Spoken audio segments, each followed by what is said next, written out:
Another concept you need to know when using TypeScript to build Angular applications is the concept of arrow functions.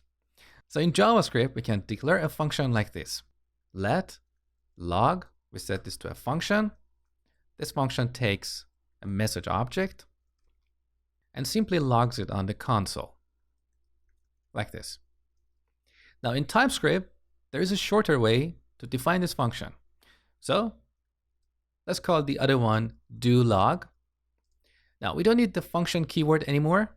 We can simply add the parameters, in this case message.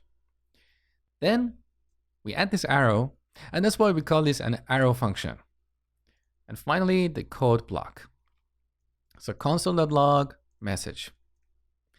Now, if our function has only one line, we can even exclude these curly braces. So we can make this code a little bit shorter and cleaner, like this. If you have worked with C#, you have seen this before. In C#, we call this a lambda expression. In TypeScript, we call it an arrow function. It's exactly the same thing. Now, if you have one parameter here, you can even exclude the parentheses. But I personally don't like this because I think it makes the code a little bit less readable.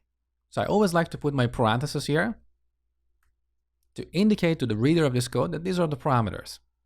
Now, what if we don't have any parameters? We just add empty parentheses. And of course here, we don't have the message. So if you have not seen this before, get used to it. It's a really nice and clean way to define functions.